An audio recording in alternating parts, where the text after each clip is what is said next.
313장 찬송하겠습니다. 313장.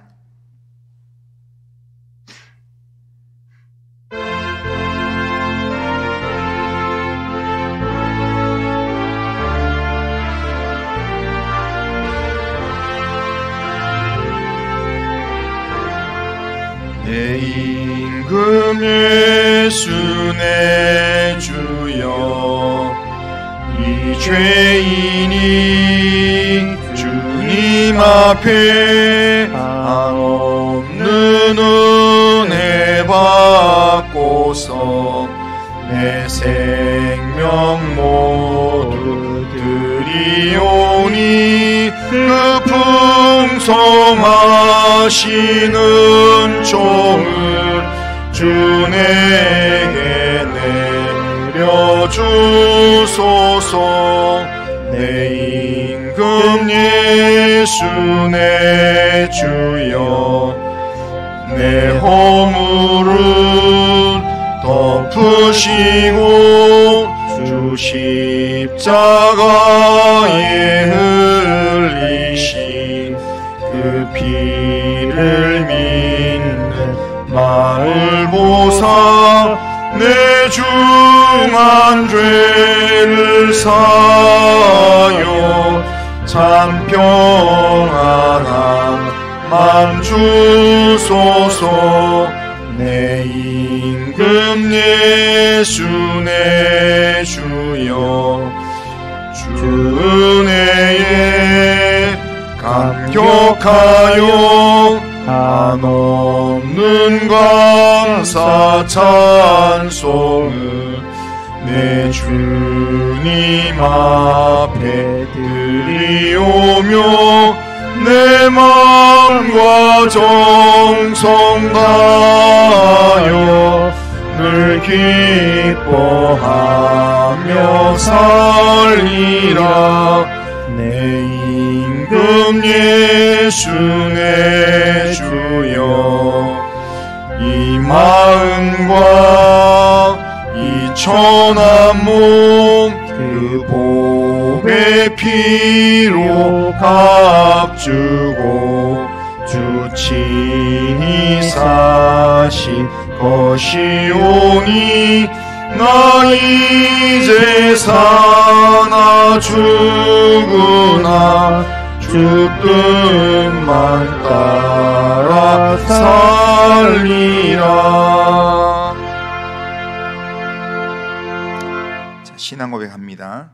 나는 전능하신 아버지 하나님 천지의 창조주를 믿습니다. 나는 그의 유일하신 아들 우리 주 예수 그리스도를 믿습니다.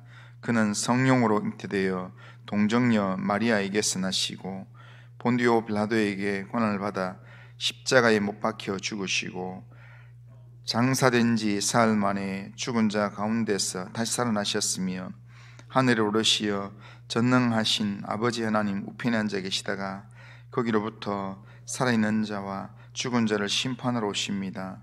나는 성령을 믿으며 거룩한 공교회와 성도의 교제와 죄를 용서받는 것과 몸의 부활과 영생을 믿습니다. 아멘.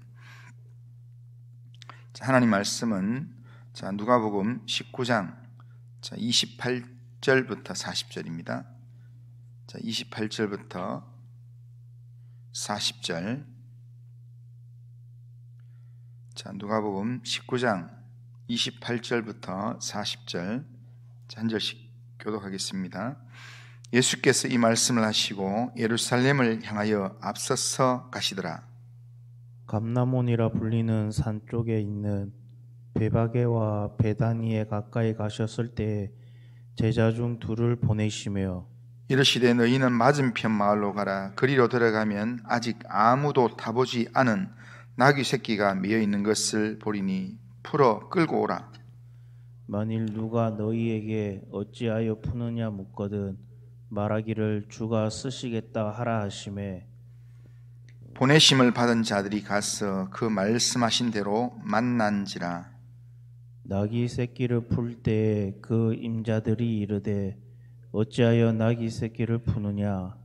대답하되 주께서 쓰시겠다 하고 그것을 예수께로 끌고 와서 자기들의 겉옷을 나귀 새끼 위에 걸쳐 놓고 예수를 태우니 가실 때에 그들이 자기의 겉옷을 길가에 펴더라. 이미 감난산 내리막길에 가까이 오심에 제자의 온 무리가 자기들이 본 바 모든 능한 일로 인하여 기뻐하며 큰 소리로 하나님을 찬양하여 이르되 찬송하리로다. 주의 이름으로 오시는 왕이여. 하늘에는 평화요 가장 높은 곳에는 영광이로다 하니 무리 중 어떤 바리새인들이 말하되 선생이여 당신의 제자들을 책망하소서 하거늘 대답하여 이르시되 내가 너희에게 말하노니 만일 같이 읽겠습니다.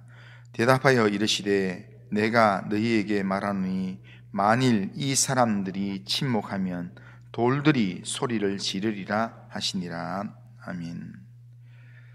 자, 오늘 본문은 예수님께서 마지막으로 예루살렘에 들어가실 때 나귀를 타고 입성하신 장면을 말씀하는 내용입니다. 마지막으로 예루살렘으로 들어가신다. 이 말은 거기서 붙잡히시고 고난을 받으시고 십자가에 달려 죽으실 일을 앞에 두고 지금 들어가신다라는 뜻입니다. 그러기에 예수님께서는 마지막 예루살렘 입성을 다른 때와는 달리 아주 특별하게 준비를 하셨습니다. 예수님께서는 예루살렘에서 아주 가까운 곳에 왔을 때 제자 중 두 사람을 맞은편 마을로 보내면서 심부름을 시켰습니다. 30절에 31절 보면 너희는 맞은편 마을로 가라. 거리로 들어가면 아직 아무도 타보지 않은 나귀 새끼가 미어 있는 것을 보리니 풀어 끌고 오라. 만일 누가 너희에게 어찌하여 푸느냐 묻거든 말하기를 주가 쓰시겠다 하라. 그렇게 말씀합니다.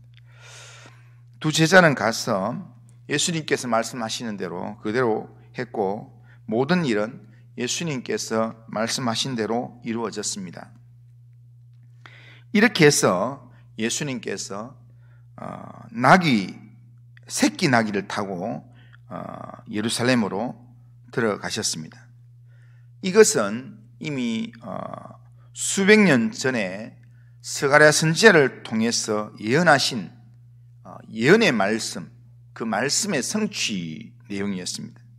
스가랴서 9장 9절에 보면 시온에 따라 크게 기뻐할지어다 예루살렘에 따라 즐거이 부를지어다 보라 내 왕이 내게 임하시나니 그는 공의로우시며 구원을 베푸시며 겸손하여 나귀를 타시나니 나귀의 작은 것 곧 나귀 새끼니라. 그렇게 말씀합니다. 예수님께서는 이 스가랴 선지자의 예언대로 나귀 새끼를 타고 예루살렘을 입성하심으로 자기 자신에 관한 구약의 예언을 성취하셨습니다. 그러기에 예수님의 예루살렘을 입성하는 나귀를 타고 예루살렘을 입성하는 이 모습은 구약 예언의 성취로서 자신을 온 세상에 드러내는 그런 사건이라 할 수 있습니다. 예수님이 구약에서 예언한 바로 그 메시아다라는 것을 드러내는 그런 내용입니다. 이 모습에 제자들도 자기들이 끌고 온 나귀 새끼 위에 자기들의 겉옷을 그 위에 펴고 예수님을 타게 했고 또 나귀가 가는 그 앞길에 자기들의 겉옷을 깔았습니다. 겉옷을 길에 편다는 것, 그것은 과거에 그 당시에 전쟁에서 이기고 개선할 때, 군대가 개선할 때 그때 그것을 축하하기 위해서 많은 무리들이 자기의 겉옷을 거기에 까는, 오늘날로 말하면 뭐 이렇게 이 영화제 같은 거 할 때 연예인들이 들어오기 위해서 쭉 하는 레드 카펫 같은 그런 의미로요. 아주 유명한 사람이 승리한 사람이 지금 갈 때 그 위에 카펫을 까는 것 같은 그것이 바로 겉옷을 까는 모습입니다. 그러니까 지금 예수님 나귀를 타고 가시는 예수님의 모습을 대부분의 무리들, 제자들은 다 메시아로 인식을 했다는 겁니다. 그래서 그 예수님을 환영하면서 찬양했습니다. 37절, 38절을 보면 이렇게 얘기합니다. 제자의 온 무리가 자기들이 본 바 모든 능한 일로 인하여 기뻐하며 큰 소리로 하나님을 찬양하여 이르되 찬송하리로다. 주의 이름으로 오시는 왕이여 하늘에는 평화요 가장 높은 곳에는 영광이로다. 그렇게 했습니다. 예수님이 찬송을 받으실 분이고 평화의 왕이고 하나님의 영광을 드러내는 주님이시다라고 그렇게 증언을 했다는 겁니다. 그런데 온 사람, 예수님을 따르는 모든 제자들이 그렇게 주님을 그렇게 높이고 찬양하는데, 그런데 바로 그 자리에 이런 소리들이 불편한 사람들이 있었습니다. 거기에는 예수님을 주의 이름으로 오시는 왕이여 하면서 부르는 그 찬송의 소리를 듣고 너무 마음이 불편하고 견디지 못하는 사람들이 있었는데, 그 사람이 바로 바리새인이었습니다. 이 바리새인들은 예수님을 주의 이름으로 오시는 왕으로 부르는 이 찬송, 환호 소리, 그리고 예수님 영접하는 일들, 이런 일들이 굉장히 불쾌했습니다.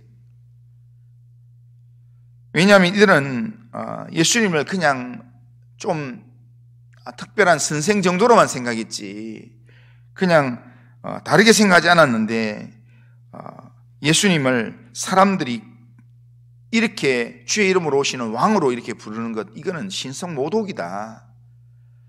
이거는 예수를 하나님으로 이렇게 노래하는 이 내용 자체가 죄를 짓는 것, 하나님 앞에 죄를 짓는 거다라는 그런 불편한 마음이 있었습니다. 그래서 그들은 예수님께 항의했습니다. 항의하면서 멈추게 해달라고 요구를 했습니다. 39절에 보면 선생이여 당신의 제자들을 책망하소서, 그렇게 얘기합니다. 지금 주변에 있는 사람들은, 주변에 있는 모든 제자들은 예수님을 지금 구약의 선지자가 예언했던 바로 그 메시아다, 주의 이름으로 오시는 왕이다, 스가랴서에 예언된 바로 그분이다 라고 그렇게 생각했지만, 마음이 불편했던 바리새인들은 예수님을 어떻게 이야기하는가 하면 선생이라고 이야기합니다. 그냥 율법을 좀 더 잘 알고 우리를 좀 이렇게 좀 더 가르쳐주는 그런 선생 정도로만 생각한다. 그러니까 그런 생각 속에 있는 사람에게 이 장면은 너무 불편한 이야기입니다. 그래서 당신 제자들 이런 노래 못하도록 좀 책망해라 라고 이야기합니다. 그런데 예수님은 40절에서 아주 중요한 말을 합니다. 40절에 보면 내가 너희에게 말하노니 만일 이 사람들이 침묵하면 돌들이 소리를 지르리라, 그렇게 얘기합니다. 예수님께서는 대부분의 공생의 기간 동안에 공개적으로 메시아로 추앙받기를 거부하셨습니다. 예수님께서 오병이어의 기적을 행하셨을 때도 사람들이 억지로 예수님을 왕을 삼으려고 그렇게 하셨을 때 사람들이 자기를 임금 삼으려고 하시는 줄 아시고 무리를 다 흩어버리고 예수님은 혼자 산에 기도하러 가셨습니다. 또 빌립보 가이사랴 지방에서 시몬 베드로가 주는 그리스도십니다 라고 그렇게 고백했을 때 마태복음 보면 바요나 시몬아 네가 복이 있다, 이를 내게 알게 하니는 혈육이 아니요 하늘에 계신 내 아버지시니라, 그렇게 말하면서도 그 말씀 다음에 예수님께서 그리스도이심을 드러내시면서 자기가 그리스도이신 것을 아무한테도 알리지 마라 라고 그렇게 예수님께서 당부를 하셨습니다. 그렇게 또 이렇게 예수님을 통해서 치유를 받았던 사람들이 예수님을 따르려고 하고 또 예수의 이름을 드러내려고 할 때 아무에게도 말하지 말고 제사장에게만 보여라, 이라고 이렇게 얘기했는데, 그랬던 예수님께서 이 마지막 예루살렘을 입성하면서는 사람들이 자신을 주의 이름으로 오시는 왕으로, 스가랴서에 예언된 메시아로 그렇게 찬송을 할 때 그냥 그렇게 하도록 내버려 두셨다라는 겁니다. 그리고는 더 나아가서 그것을 중지시키려고 하는 바리새인들의 그런 요구를 거부하시면서 만일 이 사람들이 이 노래를 안 하면 돌들이 이 노래를 할 거다. 돌들이 소리를 지르면서 예수가 누군지, 내가 누군지를 선포하게 될 거다. 이런 말씀을 하십니다. 이 말씀을 하신 것은 이제 때가 되었다는 겁니다. 자, 예수님께서 이제 예루살렘 들어가면은 이제 메시아로서의 일을 한다는 겁니다. 그런데 이 사람들이 생각하는 것과 예수님이 생각하는 메시아로서의 사명의 일들은 다르겠지만, 예수님이 예루살렘에 들어가서 고난을 받고 십자가에 달려 죽으시고 하는 그 모든 일들이 주의 이름으로 오시는 왕으로서, 메시아로서 구원하기 위해서 하는 일들이다라는 것을 명확하게 하기 위해서 예수님께서 지금 이 일들을 보여주신다는 겁니다. 본래 자신을 그렇게 알게 하신 것이 예수님께서 이 땅에 오신 목적입니다. 예수님께서 계속 병자를 고치고 또 기적을 행하시고 하는 그 모든 것들이 예수님의 하나님 되심을 보여주는 그런 사건들입니다. 그래서 예수님은 스가랴서의 예언대로 새끼 나귀를 타고 겸손한 왕으로 예루살렘에 입성하신 겁니다. 그러니까 오늘 말씀을 통해서 예수님이 누군가 할 때 예수님은 주의 이름으로 오시는 왕이다. 그냥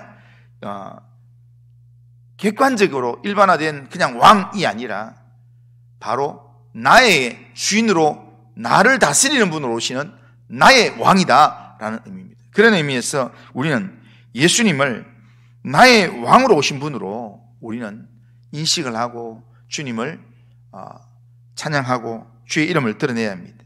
나의 왕으로 사명을 온전히 감당하기 위해서 예루살렘에 입성하셨고, 또한 십자가에 달려 죽으시고 사흘 만에 부활하심으로 우리의 구원을 위한 모든 일들을 완성하셨습니다.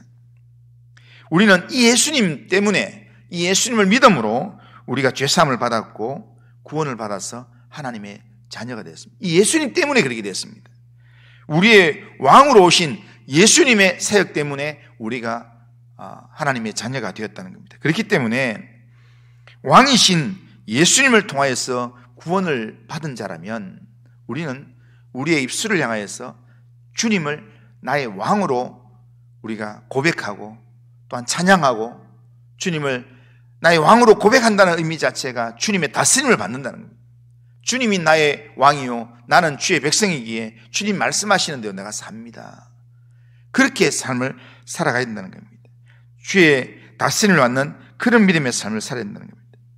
오늘 예배를 드리는 그 예배가 그냥 내가 오늘 예배 드렸다 이걸로 만족하는 게 아니라, 오늘 나의 왕이신 하나님께 영광을 돌리는 그런 예배자로 오늘도 주님만 의지하면서 주님만 높이면서 찬양하고 또 기도하고 또 말씀을 듣고 또 성도를 섬기고, 그러면서 나는 주의 백성입니다. 주님은 나의 왕이십니다. 이 고백 속에서 우리가 예배를 드릴 때 이 예배가 하나님께서 기뻐 받으시는 예배가 된다라는 겁니다. 그러기에 오늘도 우리의 왕이신 예수님, 왕으로 우리 가운데 오신 예수님을 온전히 믿고 의지함으로 예수님을 온전히 왕으로 믿는 그 믿음 안에서 예수님의 다스림을 받고 예수님의 말씀에 내가 귀를 기울이고 어떤 말씀을 하든지 그 말씀에 순종하는 그런 믿음의 삶을 살아야 된다는 겁니다.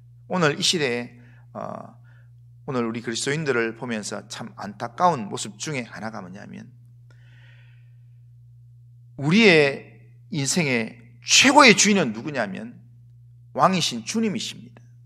그런데 오늘날 이 시대가 정치가 발달되고 여러 가지 일들이 되면서 믿음과 정치가 같은 자리에 있든지 아니면 믿음 위에 정치가 올라가면서, 그러면서 이렇게 이 정치적인 사상이 우리의 믿음을 지배하도록 그렇게 만드는 이 시대 가운데 우리가 와 있습니다. 그런데 진보든 보수든 어떤 정치적인 성향이 있든 간에 우리는 누구의 음성을 들어야 되는가 하면 주의 음성을 들어야 합니다.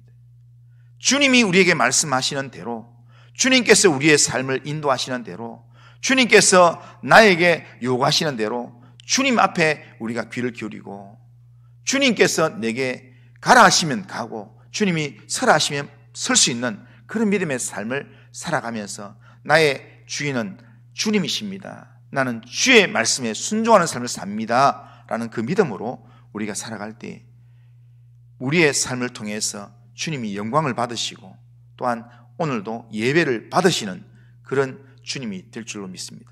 그런 믿음의 삶을 오늘도 예배를 통해서 하나님 앞에 살아가는 우리 모든 성도님들 다 되시기를 주님의 이름으로 축원합니다.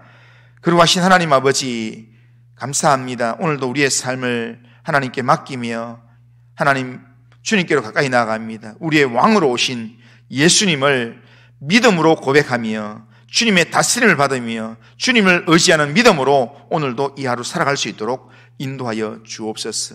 우리의 삶의 주인이 예수님임을 기억하고 그 예수님을 온전히 의지하는 믿음으로 이 하루를 살 수 있도록, 예배자로 살 수 있도록 주님 인도하여 주옵소서.